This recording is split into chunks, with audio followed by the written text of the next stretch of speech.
Deus, amém? Abra sua Bíblia comigo, Evangelho de Mateus, capítulo 14. Obrigado, meu filho. Evangelho de Mateus, capítulo 14. Eu gostaria de falar nessa noite sobre a plenitude da obra de Cristo. Diga comigo, a plenitude. Mas você tem que falar um pouquinho mais forte. A plenitude da obra de Cristo. Glória a Deus. Vamos lá, gente. Evangelho de Mateus, capítulo 14, versículo de número 13, diz assim: ouvindo Jesus isso, partiu dali em um barco para um lugar deserto à parte. Ouvindo isto, as multidões seguiram-no a pé desde as cidades. E Jesus, saindo, viu uma grande multidão, e movido de compaixão por eles, curou todos os seus enfermos. E chegada a tarde, os seus discípulos aproximaram-se dele, dizendo: o lugar é deserto e a hora já é passada. Despede a multidão para que, indo às aldeias, comprem mantimentos. Mas Jesus lhes disse: eles não precisam partir, dai-lhe vós de comer. E eles lhe disseram: nós não temos aqui senão 5 pães e 2 peixes. E ele disse: traga-os aqui para mim. E ordenando a multidão para que se assentasse sobre a relva, tomou os 5 pães e os 2 peixes, e erguendo os olhos aos céus, ele os abençoou, e partindo os pães, deu aos seus discípulos, e os discípulos à multidão. Todos comeram e se fartaram, e dos pedaços que sobraram, tomaram 12 cestos cheios. E os que haviam comido eram cerca de 5.000 homens, além de mulheres e crianças. Amém? Estenda a sua mão para cá, vamos orar. Pai, no nome de Jesus, obrigado pela tua palavra, que é lâmpada para os nossos pés e luz para o nosso caminho. Senhor, que os meus lábios se mexam neste lugar, mas que a voz do Senhor ecoe nos nossos corações. Que tudo aquilo que vem para roubar a nossa atenção da tua palavra nessa noite caia por terra, em nome de Jesus, amém e amém. Amém? Vamos falar então sobre a plenitude da obra de Cristo.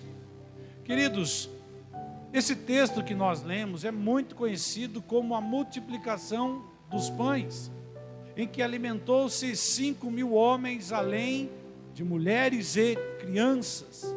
Vamos contar que cada um desses homens tivesse uma esposa, e cada um desses homens tivesse pelo menos 2 filhos. Estamos falando aqui de 20.000 pessoas aproximadamente, que se alimentaram com 5 pães e 2 peixes. Só isso aqui já seria um milagre extraordinário.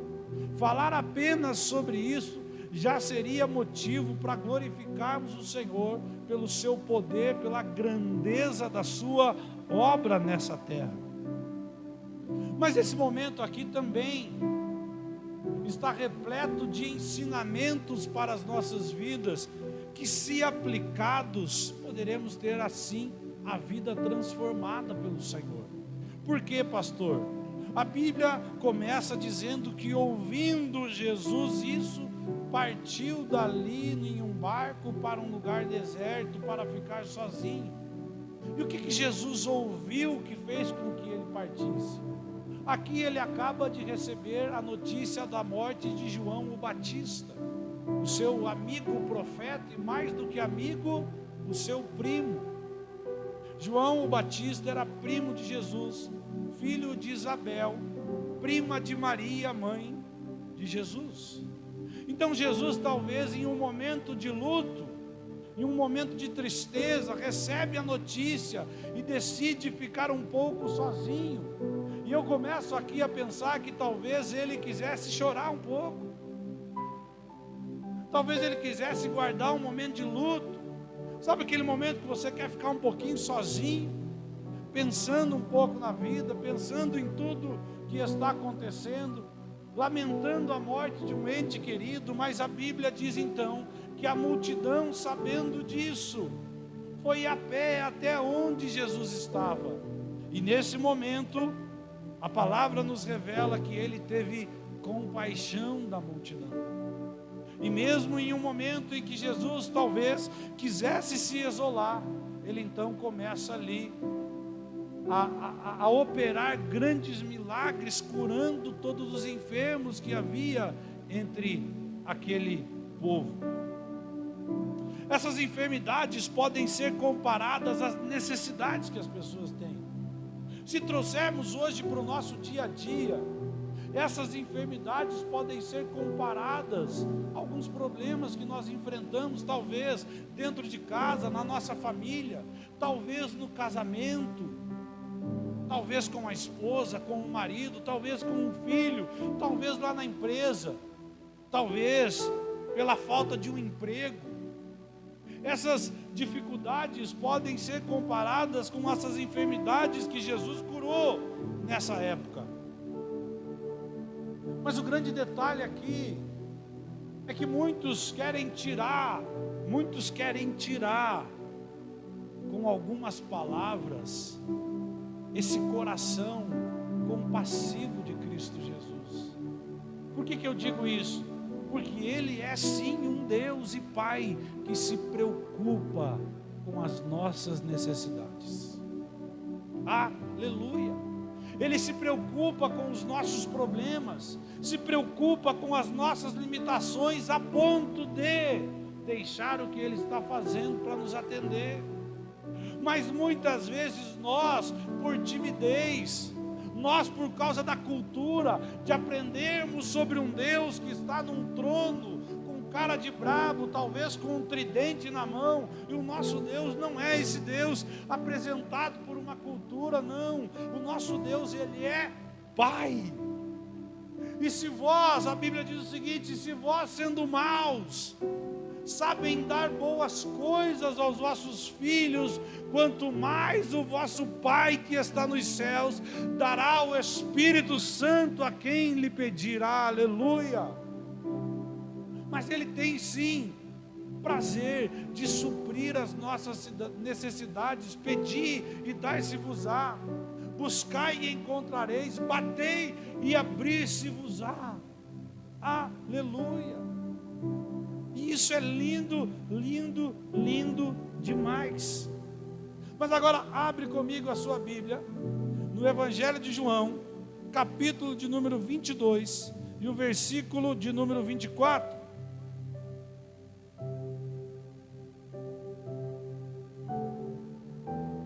Evangelho de João, capítulo de número 22. Olha que coisa mais linda isso. Evangelho de João 22, 24, 21. Quem falou 22? Evangelho de João 21, gente. 21, 24. Isso. Este é o discípulo que dá testemunho dessas coisas, o qual escreveu. Sabemos que o seu testemunho é... Segura só um pouquinho aqui, você já passa para o outro. João está dizendo: este é o discípulo que viu acontecer. É ele que está dando testemunho. E o seu testemunho é verdadeiro, porque ele viu acontecer. Olha o próximo versículo que diz: Jesus fez também muitas outras coisas. Se todas elas fossem escritas, penso que nem mesmo no mundo inteiro haveria espaço suficiente para os livros que seriam escritos.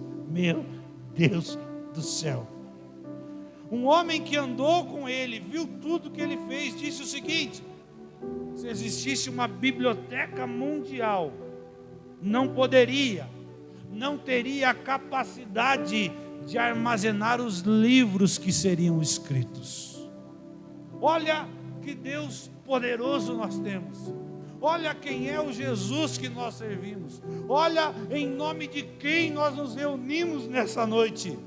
Sua necessidade é importante para Ele. Glória a Deus. Agora, imagine só, se quando João escreveu isso, era muito. Ele está dizendo isso, é muito que Jesus fez. Não teria espaço para armazenar os livros que se escreveriam, se fosse contar detalhe por detalhe, se fosse contar tudo. Agora, se João escreveu isso naquele tempo, imagino que João diria hoje, porque 2024 anos depois, ele ainda continua operando milagres extraordinários.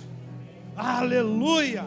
Ele ainda continua fazendo as nossas vidas. Eu sou um milagre vivo.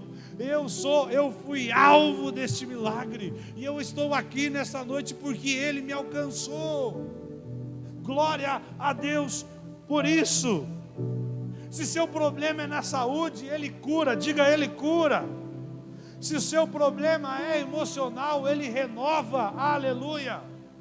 Se o seu problema é financeiro, Ele provê, aleluia, glória a Deus. Se o seu problema é familiar, Ele restaura, aleluia, aleluia, amém.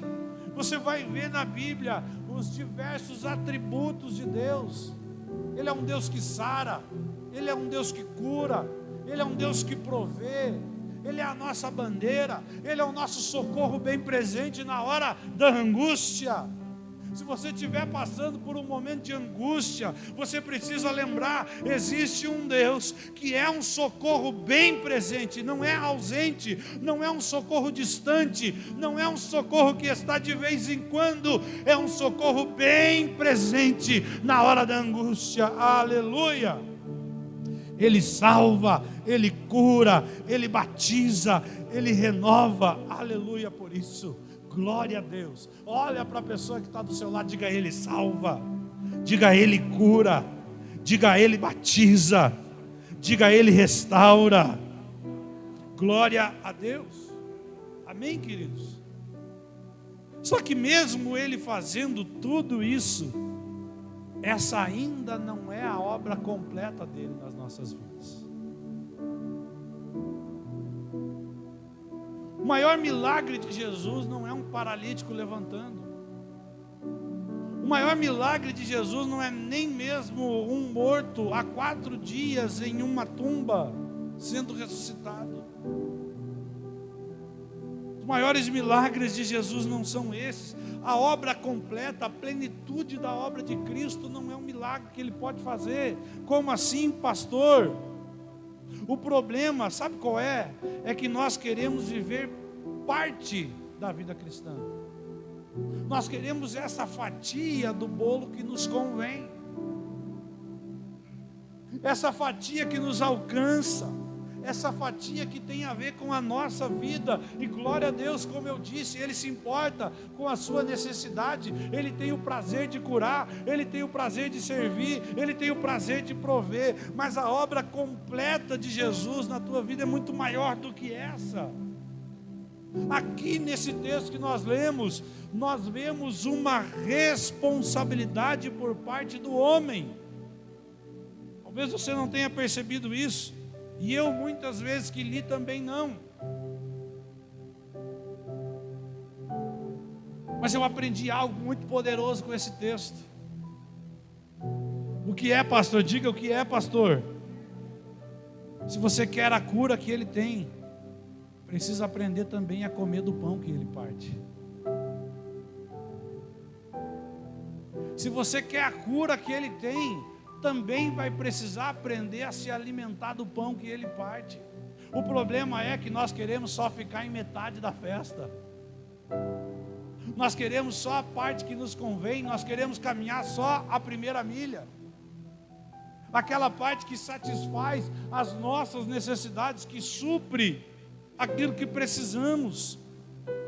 Agora, pão na Bíblia, diga pão na Bíblia, só para você ficar junto comigo, significa corpo de Cristo.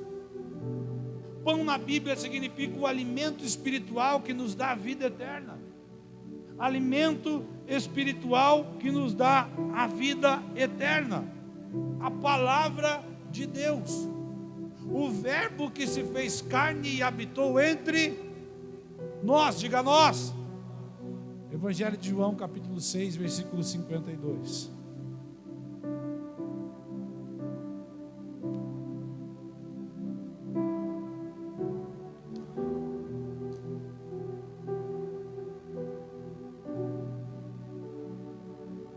Evangelho de João, capítulo 6, versículo 52.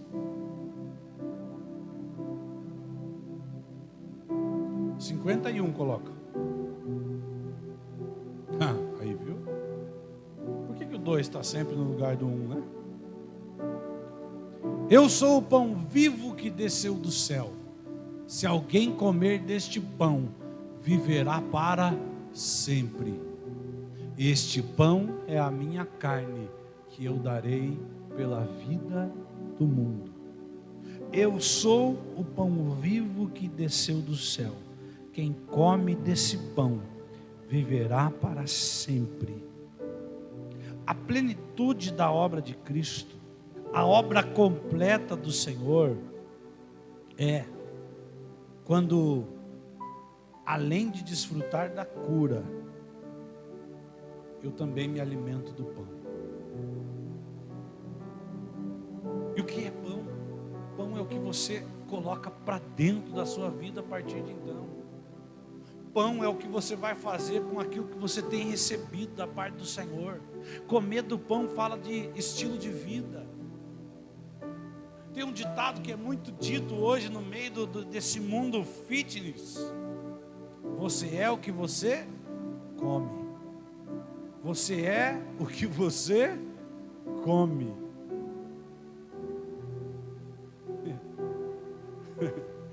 Olha para o irmão que está do seu lado, vê se com o que ele está parecido.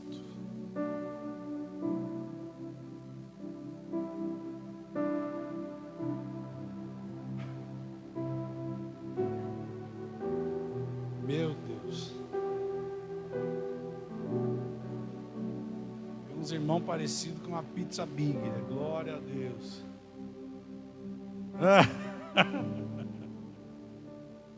Meu Jesus amado. Agora, comer do pão fala de mudar o seu estilo de vida, mudar a percepção que as pessoas têm a teu respeito. É você começar a se alimentar de algo diferente a partir de agora. A palavra de Deus. Eu vou contar algo para vocês. Lá no início da pandemia, 2019, mais ou menos 2019, é isso? No início da pandemia, eu tinha o costume de todos os dias sair da minha casa ouvindo a Band News. Lá desde a época daquele apresentador que tinha chamado Ricardo Boechat. Vocês lembram que morreu no acidente de helicóptero? Então todos os dias eu ia escutando o jornal, indo para o trabalho. Quando começou a pandemia, as notícias que se tinha era só de morte. Eram notícias de morte. E eu chegava em um determinado cliente para uma visita, eu não acreditava que eu ia conseguir vender. Por quê? Porque eu tinha me alimentado só com a morte. Porque o Brasil está em crise. Porque tem pandemia. Porque agora o comércio vai fechar. Então eu chegava já diante do cliente sem acreditar que eu pudesse vender. Um dia eu estou dentro do carro, o Espírito Santo grita no meu interior e diz: ei, tira isso daí. Você é o que você se alimenta. Você é o que você come. Começa a comer a palavra de Deus. Começa a colocar pão para dentro. Eu sou o pão vivo que desceu do céu. Aleluia. Quem come deste pão viverá para sempre. E eu troquei o noticiário pela palavra. Colocava pregação. Colocava a Bíblia em áudio para ouvir a Bíblia. Ouvia a palavra. Ouvia a palavra. Ouvia a palavra. A minha vida saiu de 20 e foi para 100 na pandemia. Eu estou falando aqui de uma escala de número para você entender mais ou menos o que aconteceu comigo. Por quê? Porque eu era melhor? Não, porque eu decidi colocar algo melhor para dentro. E não existe nada melhor do que o pão vivo que desceu do céu. Aleluia! Mas a gente tem o costume de colocar um monte de besteira para dentro. Sabe o que nós deveríamos fazer? Colocar a Bíblia no criado mudo e colocar o celular na sala. Mas hoje em dia estamos com a Bíblia na sala e o celular no criado mudo. Por quê? Porque quando nós começamos bem, não tem como dar errado. Tudo que começa certo não tem como dar errado, mas tudo que começa errado não tem como dar certo. É a palavra. E hoje muitos querem a cura que ele tem, mas não querem o pão que ele parte. Meu Deus do céu! Após um encontro real com ele, você entende que sua necessidade era apenas momentânea e passageira, e que na realidade o que ele oferece é uma resolução eterna. Aleluia. Aleluia. Parece que nós nos acostumamos, sabe com o quê? Viver de migalha. Parece que nós nos acostumamos a viver de esmola. Como assim, pastor? Viver do resto dos outros. Por quê? Porque todo culto nós estamos pegando uma migalhinha. Nós estamos tentando resolver um novo problema. E daqui domingo de novo um novo problema. E daqui a pouco um novo problema. Quando na realidade o Senhor te chamou para transformar a sua vida a ponto de que você seja alguém que resolve o problema que é dos outros. Meu Deus do céu. O que o Senhor diz para a mulher samaritana? Aquele que bebe da água que eu lhe der, jamais terá sede. E essa água fará que do seu interior fluam rios de águas vivas. Então você recebe para você poder dar. Mas sempre você está querendo resolver um probleminha, por quê? Porque aprendeu a viver de migalhas, viver de parte da festa, viver só de uma fatia da vida cristã que te beneficia, e toda vez você está precisando de um novo benefício.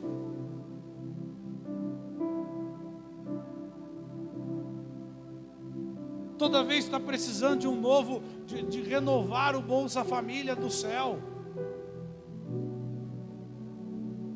O Senhor, desculpa te dizer, estou falando de coisas espirituais, amém? O Senhor não te chamou para viver de Bolsa Família do céu. O Senhor te chamou para que no seu ventre e do seu ventre flua um rio de águas vivas e toquem a vida dos que estão à sua volta. Aleluia. E na semana que vem tem um novo problema, e na outra uma nova dificuldade. Ele quer fazer de você alguém que necessitava para alguém que provê, de alguém que necessitava de tudo, alguém que provê para a vida dos outros. Mas para isso você não pode ficar só na parte da festa que te convém, só na parte dos milagres.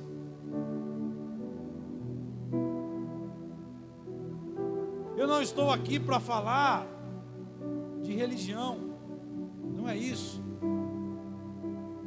Mas existe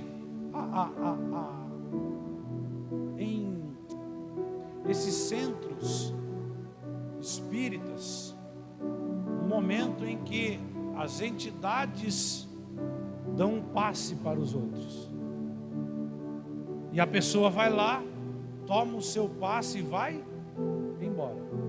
Toma um passe e vai embora. Toma um passe e vai embora. E às vezes tem uma fila de 100 pessoas e alguém vai lá, toma um passe e vai embora. Toma um passe e vai embora. Toma um passe e vai embora. Qual que é o problema aqui? O problema é que não há comprometimento. Então eu tomo a porção que me convém e eu vou embora sem me comprometer com nada. Sabe qual é o problema? Trouxemos essa cultura para dentro da igreja. Eu tomo a parte que me convém e vou embora sem me comprometer com nada. E evangelho, ele transforma para que depois de transformado você assuma um compromisso com Cristo. A Bíblia vai falar que nós somos a noiva do Cordeiro. O que noiva quer dizer? Quer dizer compromisso. Quer dizer responsabilidade. Então não fique só em metade da festa. Sabe o que Jesus diz? Eles não precisam partir. Os discípulos disseram: despede para que eles vão aos vilarejos, às aldeias e comprem para si mantimentos. Jesus diz: eles não precisam ir. Você não precisa ir. O que você precisa de fato é se alimentar do pão vivo que desceu do céu e deixar que esse pão gere uma vida para sempre dentro de você. Foi o que Jesus disse aos seus discípulos: não acabou ainda, eu tenho mais a fazer na vida deles. Oh, glória a Deus, pastor, consegui um emprego. Não se vá ainda, tem muito mais para Jesus fazer na sua vida. Oh pastor, glória a Deus, eu estava enfermo e fui curado. Não se vá ainda, tem muito mais para Ele fazer na sua vida. O problema é que nós paramos na metade do caminho. Seja perseverante. Não pare agora. Ai, mas eu estou com fome. Isso fala de uma outra necessidade que às vezes nos tira da presença, achando que o alimento está em outro lugar. E Jesus diz: não, eles não vão embora. Nós vamos dar de comer para eles. Nós é que vamos alimentar esse povo. E por que Jesus diz para os discípulos: deem-lhe voz de comer, porque o pão ele parte, mas quem distribui é a igreja. Quem distribui é a igreja, os seus discípulos na terra. Sabe aquele versículo que nós lemos: e conhecereis a verdade, e a verdade vos... Sabe qual é o costume que nós temos? De pegar só parte do texto. Aí porque eu vou conhecer a verdade e a verdade vai me libertar. Eita, glória a Deus. Sabe o que a Bíblia diz? Se permanecerdes na minha palavra, verdadeiramente sereis meus discípulos e conhecereis a verdade, e a verdade vos libertará. Não é vindo apenas na igreja, ouvindo uma palavra de quinta ou de domingo à noite. Não é apenas disso. É sobre você permanecer na palavra. É sobre você permanecer na presença. Aí verdadeiramente você será um discípulo. Aí você conhecerá a verdade e a verdade te libertará. Conhecer a verdade não é ouvir uma pregação. Conhecer a verdade é um relacionamento com Cristo. Conhecer a verdade é se alimentar deste pão vivo que desceu do céu e carregar este pão aonde você estiver. Quando você estiver sozinho com o celular na mão, é pão vivo que desceu do céu. Quando você tropeçar um minguinho na beira da cama, é pão vivo que desceu do céu. Quando alguém te fechar no trânsito, é pão vivo que desceu do céu. Quando alguém te perseguir, é pão vivo que desceu do céu. Quando alguém te caluniar, é pão vivo que desceu do céu. Quando Satanás quiser se levantar dentro da tua casa, é pão vivo que desceu do céu. Deixa eu te dizer uma coisa, posso? O diabo não tem medo de você. Ele tem medo de Cristo na sua vida. Um dia eu estava no monte com os jovens, eu era pastor de jovens na época. Um menino disse para mim: ei pastor, hoje nós vamos pegar o diabo pela cola. Irmão, deixa o diabo para lá. Vamos nos encher do pão vivo que desceu do céu. Deixa Satanás para lá. Ei pastor, eu falei: meu irmão, desde que esse livro começou, ele tem derrubado pessoas que foram muito mais inteligentes do que nós, inclusive. A Bíblia diz que o homem mais sábio da terra, mais sábio que existiu depois de Cristo, porque amou muitas mulheres, o coração de Salomão não era mais para com o Senhor, como foi o do seu pai Davi, porque ele ergueu altares a Baal em Israel. Satanás derrubou homens inteligentíssimos, e ele não tem medo dos homens, ele tem medo do pão vivo que desceu do céu. Eu contei isso aqui e encerro com essa história. Quando você se alimentou do pão, tem um bruxo, um ex-bruxo que se converteu ao cristianismo. E a história de conversão dele é sensacional. Por quê, pastor? Porque a entidade que ele servia pediu então que ele desenterrasse um corpo para fazer um ritual. E então, quando ele cava um buraco e ele vai retirar esse corpo de dentro do caixão, a entidade se materializa e aparece para ele. Esse não. Mas por que não? Porque esse é do homem lá de cima. Esse ex-bruxo se converteu por causa disso, porque ele disse: se existe um Deus que cuida de um filho até depois de morto e apodrecido, é esse Deus que eu quero servir para o resto da minha vida. Não se trata de você, se trata do pão vivo que está sobre a tua vida. Eu quis trazer essa mensagem nessa noite. Se coloque de pé comigo.